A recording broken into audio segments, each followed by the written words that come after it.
The year is 2077. The air in the synthesis hub always smells like ozone and clean linen, the calculated fragrance of controlled nostalgia. It was designed that way, a sensory anesthetic to prevent the patients, many of whom were refugees from orbital catastrophes or failed colonization efforts, from associating their psychological healing with clinical sterility. Elara, Weaver Grade 3, adjusted the neural induction halo over Subject 404's temple. The device, an intricate web of fiber optics and microtransducers, hummed softly, its amber light casting long geometric shadows across her face and the cool, segmented floor of the treatment bay. This was chrono-weaving, a process that had replaced traditional therapy, pharmacology, and even basic history lessons for certain high-trauma events. They didn't claim to alter history. That was the domain of unstable temporal physics. They practiced time triage, polishing perception. The goal was not to erase a memory, but to replace its emotional anchor, ensuring the subject could recall the event without the debilitating neurological cascade of fear or guilt. Elara believed in it, genuinely. She saw the relief, the reintegration of broken lives, even if the foundation of that piece was a meticulously crafted lie. Subject 404, identified only by his citizen ID due to protocol, was a veteran of the disastrous Martian colonization effort. Ares Delta. His trauma was specific and devastating. The shatter of the biodome glass and the resulting flash loss of atmospheric seal. It had calcified into a relentless, physical terror, perpetual hypoxia panic, where his body constantly signaled imminent suffocation, even in Earth's rich synthetic air. Target sequence confirmed, Subject 404, Elara murmured, her voice electronically smoothed by the haptic cuff she wore. The memory is brittle. The shatter of the biodome glass, the loss of atmospheric seal. We are mitigating the auditory and tactile components. She looked at the man's face, a landscape of deep red dust wrinkles despite the age mitigation treatments offered by the state. He was still there, on Mars, gasping. Elara initialized the deep immersion sequence. The synthesis hub, the scent of ozone, the perpetual synthetic dusk filtering through the window of Neo-London. All vanished. Elara was instantly standing on the red dust. The twin suns of Mars, harsh and unforgiving, beat down on the shimmering expanse of the biodome, the massive structure holding a captured, finite piece of Earth's atmosphere. She wasn't solid. She was a ghost, a sensorium echo, woven into the deepest core of the patient's trauma loop. The experience was visceral yet intangible. She could feel the abrasive wind, the low Martian gravity, and most acutely, the patient's escalating terror, which manifested as a painful spike of static electricity in her neural link. The moment began exactly as the logs predicted. A deep, continental hum vibrated up through the Martian rock, rattling the patient's boots. This wasn't local movement. This was geological shift, or worse, engineered. She saw it through his eyes, which were fixed in paralyzed horror on the biodome's apex. The crack appeared, a jagged, brilliant bolt of lightning splitting the polymer structure. It propagated instantly, branching across the entire dome. The patient's fear wasn't just mental, it was a physical chokehold, a hot metallic taste of adrenaline and ozone. Elara had to move against this torrent. Her objective was subtle. Replace the sound of the glass shattering, the defining climax of the terror, with the sound of a single, clear, low-frequency chime. A sound that would function neurologically as a warning or a transition, but crucially, not an ending. She extended her digital hand, visualizing the chaotic auditory frequency of the fracture. It was a dense, corrupted chord. To excise it felt like plucking a rotten, high-tension wire from a massive, complex loom. The original rasping shatter was loud, overwhelming. The sound of all hope being definitively cancelled. As she prepared the replacement frequency, the familiar ethical dilemma arose. tightening her chest despite the synthetic calm of the stabilizers. What if I weave too much beauty into the breakdown? What if I replace panic with acceptance? The internal risk analysis ran instantly. The ethics committee had labeled this transgression the joy loop, the danger of creating a preference for manufactured reality over painful truth. A subject might unconsciously seek out trauma just to feel the subsequent synthesized peace. Just the chime, she commanded herself. A neutral warning. A deep, steady tone. She executed the substitution. The auditory signal of the fracture was instantly damped, replaced by a resonant, deep tone. It wasn't gentle. It was profound, like a massive cathedral bell tolling in the void, implying vastness and stillness rather than violent death. The patient's hypoxia panic subsided immediately in the memory space. The patient's consciousness, witnessing the atmospheric collapse, was not consumed by terror, but by a strange, quiet awe at the sound. Elara pulled back, the temporal thread snapping clean, the Martian dust replaced by the cool, hard floor of the hub.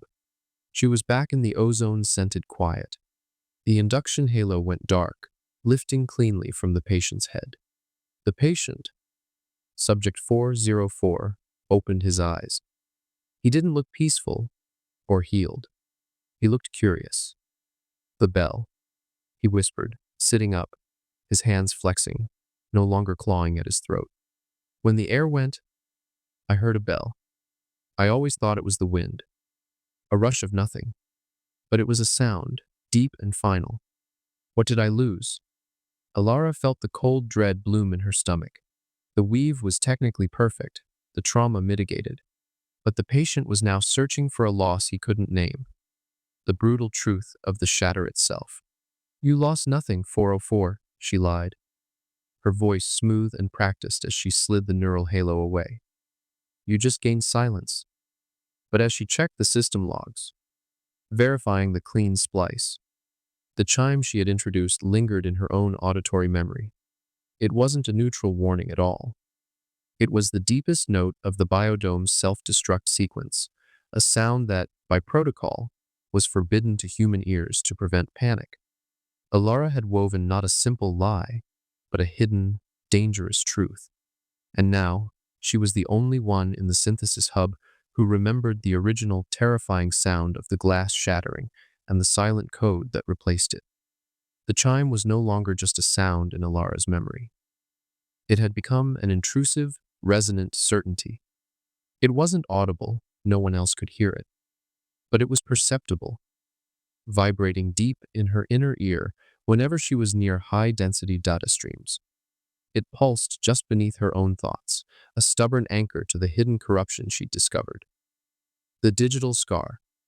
That evening, long after her shift should have ended, Elara reviewed Subject 404's post-weave profile for the third time. The official data showed a successful emotional mitigation, yet under the deepest layer of system diagnostics, she found it. An impossible anomaly. A microflicker in the log's timestamp sequence. A single, phantom millisecond of untraceable data movement, occurring precisely at the moment of her auditory substitution. It was insignificant, a hiccup that standard diagnostics dismissed as thermal noise. Yet the chime in her mind vibrated in urgent recognition.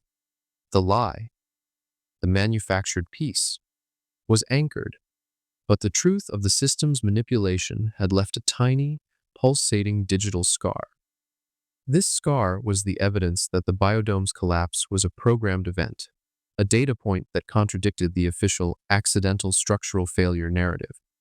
Elara leaned back, rubbing her eyes against the pervasive synthetic light.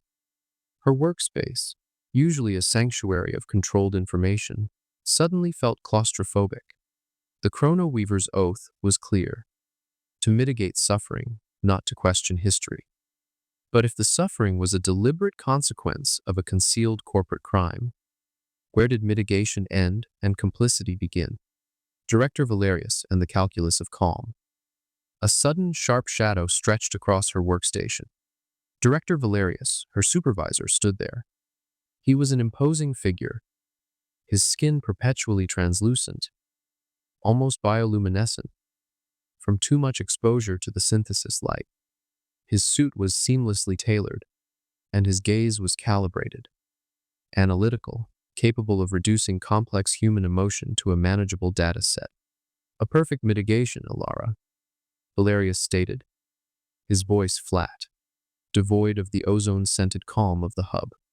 But your process time on 404 was extended by 4.7 seconds. Hesitation is a measurable inefficiency.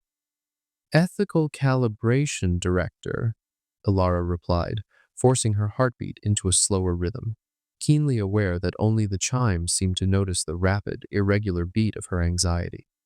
The trauma structure was unique. I had to ensure the replacement frequency was non-traumatic. Valerius stepped closer, his shadow engulfing the display. Non-traumatic?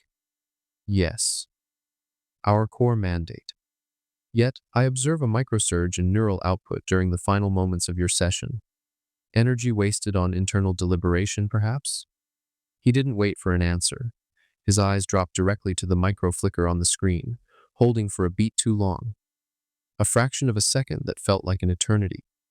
Elara held her breath. Had he seen the scar? Was the flicker visible to the naked eye? Or was he testing her reaction? You understand, Elara, he continued, leaning in conspiratorially, the smell of burnt synthetic polymer on his breath, that we treat symptoms, not sources. Source investigation is politically unsound. The companies funding this hub prefer solutions, not inquiries. We are weavers of peace, not excavators of past mistakes. That is the calculus of calm. As Valerius left, Elara's hands were shaking. She zoomed into the log scar, amplifying the data noise by 500%.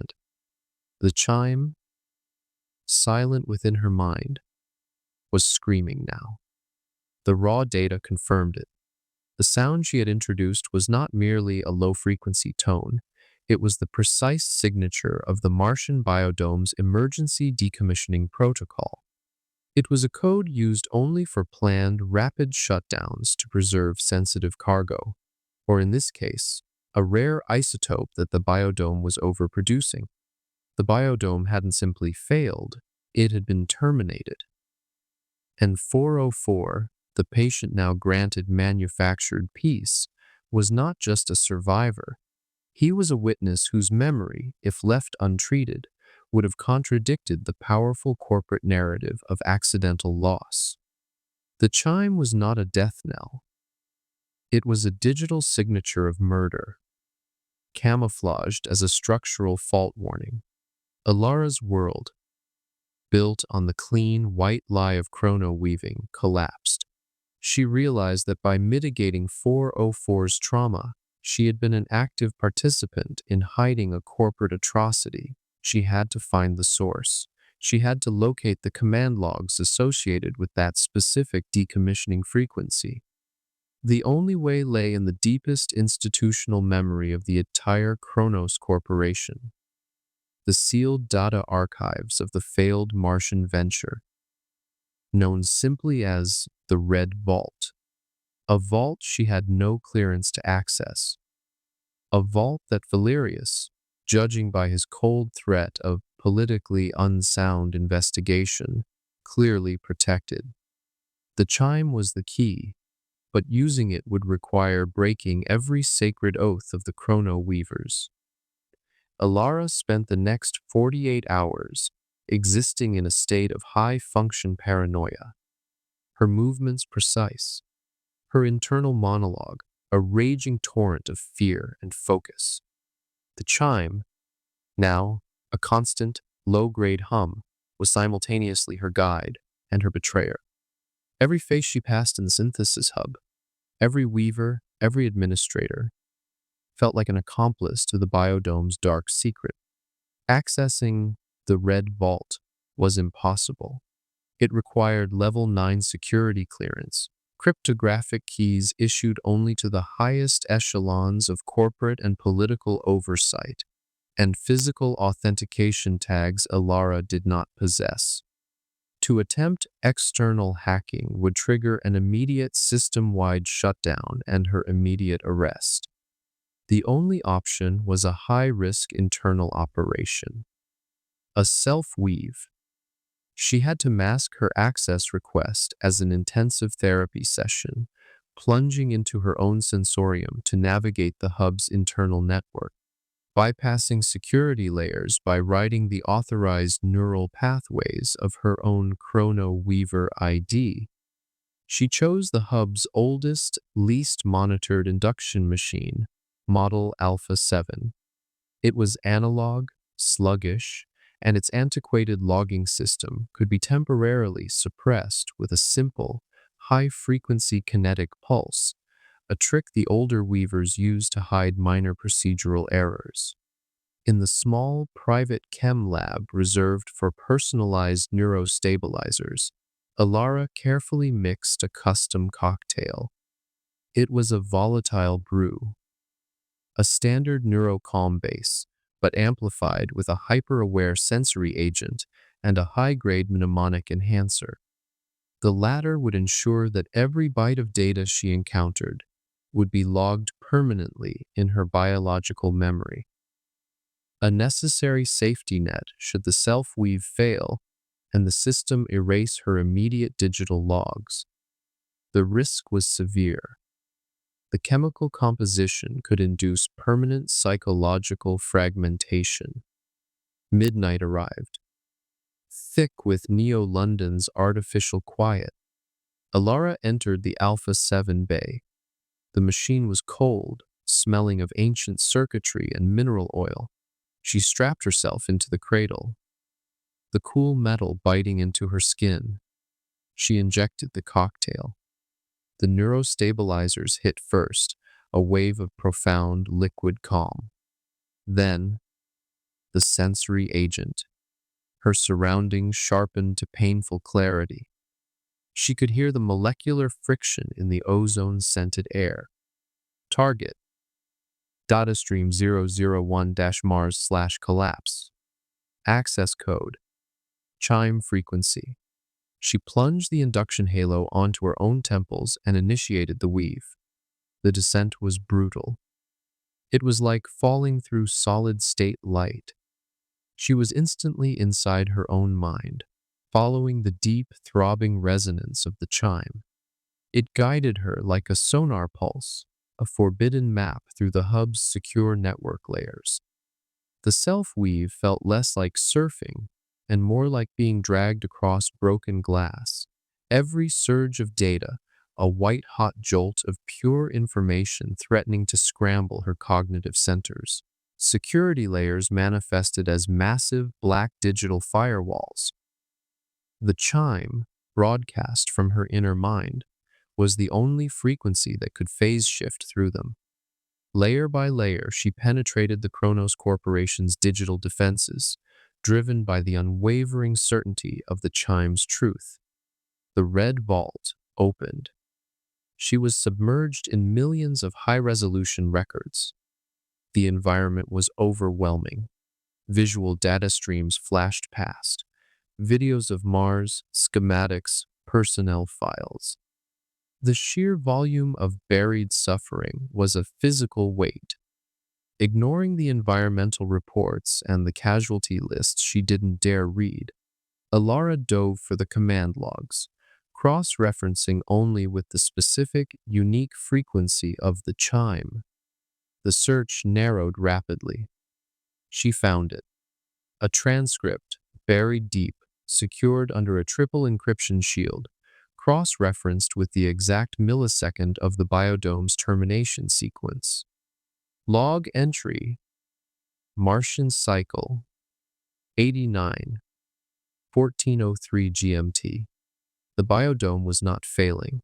It was operating at a dangerous level of efficiency, overproducing a rare, highly energetic isotope coveted by military contractors. Corporate directive was immediate termination to secure the isotope before it destabilized, followed by a memory cleanup sweep.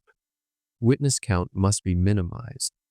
The log displayed the command operator's face, a young, frightened junior logistics officer named Kale. He hadn't shattered the dome in panic. He had executed a termination protocol based on an economic decision. The loss of 404's comrades wasn't a structural tragedy. It was a cold, efficient cleanup operation to protect profit margins. The sheer, chilling corruption threatened to overload her senses. Her blood pressure spiked dangerously. The sensory agents made the horror taste like bile. She could feel the delicate balance of her neural stabilizers failing. Too much truth. The vastness of the crime was too toxic for a single mind to contain.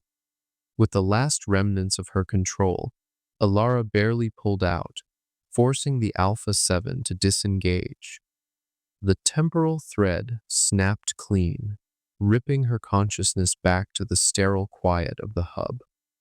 Her body convulsed, sweat plastering her to the cradle. She had the truth, indelibly marked in her mind. But she knew she couldn't keep it. If Valerius found it, it would be scrubbed forever. She had to plant it where it would grow, in the very fabric of the system she had just infiltrated. Elara lay trapped in the cradle of the Alpha 7, sweat chilling her skin. The terrifying image of the command operator Kale burned into her retina. The truth was a screaming, physical entity inside her. Before she could process her next move, before she could even disconnect the halo, the chime went silent. Abruptly, catastrophically, the synthetic piece was gone. A shadow, sharp and cold, fell over the cradle. Valerius stood there, not with alarm, but with a chilling surgical certainty. He held a haptic cuff displaying the temporal log of the Alpha 7. The digital scar Elara had created in Chapter 2 had been a breadcrumb trail. A fascinating self-therapy session, Elara. Valerius's voice was a low snarl, entirely stripped of its corporate neutrality. You excavated a truth we were paid very well to bury. The biodome, the isotope, the junior operator Kale. All matters of corporate efficiency, not Weaver concern. Valerius stepped closer, his face inches from hers. He was no longer a supervisor. He was the architect of the cover-up. He pulled out a portable induction unit, a rogue military-grade weapon disguised as a diagnostic tool. Don't worry. I won't mitigate your trauma. I have a much cleaner solution. I will simply remove you, erase your entire cognitive existence, replace your complex mind with a docile, compliant utility program that can manage patient files, but never question a historical narrative. Elara's mind raced, fueled by the last vestiges of her hyper-aware cocktail. She couldn't fight his physical strength, nor the brute force of his portable induction unit. Her only weapon was the system itself. Her only defense was the data she held, the structure of the self-destruct chime, the blueprint of the lie. You know about the isotope, Valerius, she managed, her voice raw and fragmented. You didn't just manage the anxieties, you profited from the decommissioning. You were the one who signed off on the memory cleanup protocol. Valerius smiled, a thin, cruel gesture that did not reach his translucent eyes. I merely managed the resulting anxieties. A highly profitable service, Elara. We are the ultimate asset managers. We manage the asset of public tranquility. He activated his unit. The device emitted a low, electronic whine, charging the neural induction wave. As the full force of the neural induction wave slammed into her, an agony designed to shatter the fundamental coherence of her consciousness, Elara didn't resist. She used the catastrophic shock of the incoming hostile weave to trigger her own system's failsafe. A simultaneous data echo. She had less than a millisecond before her personality structure disintegrated. Every ounce of her will focused on a single, vast target, the Chronos system's fundamental operational subroutine. This subroutine, known internally as the neutrality patch, was used in every single Chrono-Weave performed globally. It was the digital template for ethical compliance, the very mechanism that prevented weavers from inserting personal bias. She didn't embed the truth. That was too big and would be instantly detected. Instead, she wove the structure of the biodome's forbidden self-destruct chime, its complex, unique frequency map, its harmonic architecture, into the very core code of the neutrality patch. It was a Trojan horse of sound. She was seeding the foundation of the system with the key to its own deepest secret. It was the ultimate digital scar. Every future patient, every future Chrono-Weaver, would have the dormant key to the truth woven into their deepest perceptions with every therapeutic weave they received. She wasn't broadcasting the corruption. She was seeding the ability to hear it, to recognize the frequency, ensuring that the system itself would eventually generate its own immune response. The pain subsided, replaced by a cold, immediate void. Elara looked up at Valerius, her eyes wide, blank. The vibrant mind that had contained a crime and dared to fight back was gone. "It's done," she whispered, her voice toneless, merely a mechanical confirmation. "You can erase me now, but the chime is already everywhere. It is the code." Valerius, his face etched with momentary shock at the scale of her resistance, verified the erasure log. Her neural output was 0. Her unique personality signature was deleted. He had won. He executed the final override. Elara's mind went entirely blank, washed clean of all personal history, all knowledge of the Red Vault, all memory of the chime, and even the simple identity of Elara, Weaver Grade 3. She was replaced by a clean, neutral template of professionalism, the perfect, compliant tool for the synthesis hub. Valerius secured his portable unit and stepped back, breathing hard. The system was safe, and the Weaver was neutralized. The new Elara, or simply Weaver 9.4 as Valerius internally designated her, resumed her duties 2 days later. She was a picture of cold efficiency, sterile, precise, a perfect operational machine. Her past, the emotional cascade, the chime, the confrontation, all were gone, replaced by a clean, neutral template of flawless procedural adherence. She was the ideal Chrono-Weaver, devoid of the internal conflicts that had nearly brought the system down. Director Valerius watched her constantly from his observation deck, a perpetual knot of tension in his shoulders. He had meticulously checked and rechecked the core systems. The neutrality patch showed no external damage, no corruption. Yet the memory of Elara's final, defiant whisper, "The chime is already everywhere," nagged at him. He had deleted the Weaver, but he couldn't recall the specific structure of the weave. The sheer efficiency of the new Elara was his only comfort. Yet it felt like the silence after a catastrophic explosion. Weeks passed in the synthesis hub. Life returned to its carefully managed routine.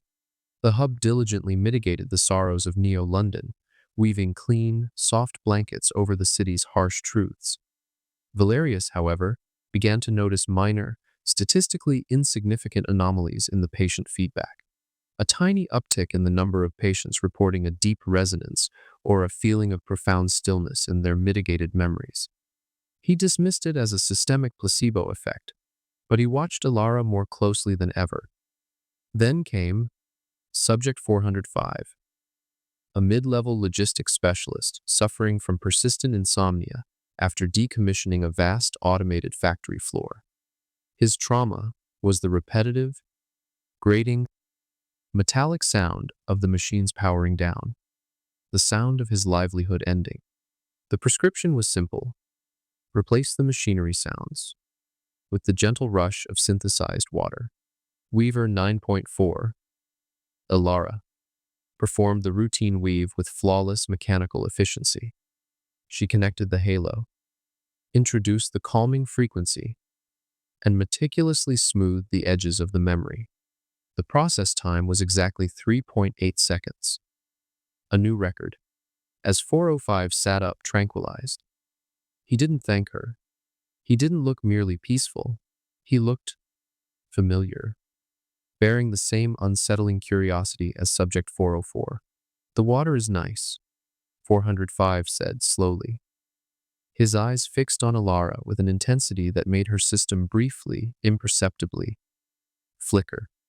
But when I close my eyes, beneath the silence, beneath the rush of the water, I hear a sound. It's deep, resonant. It sounds like a key turning in a lock. Weaver 9.4 remained expressionless. Her neural monitoring registered only satisfaction with the successful mitigation. You gain silence, Subject 405. Rest is required. She processed his discharge form, her movements utterly robotic. The ripple effect. But as her hand moved to stamp the corporate logo on the discharge form, reading the official stamp of the decommissioned factory, the same parent corporation that ran the Martian venture, a tiny, invisible ripple of data crossed her vision.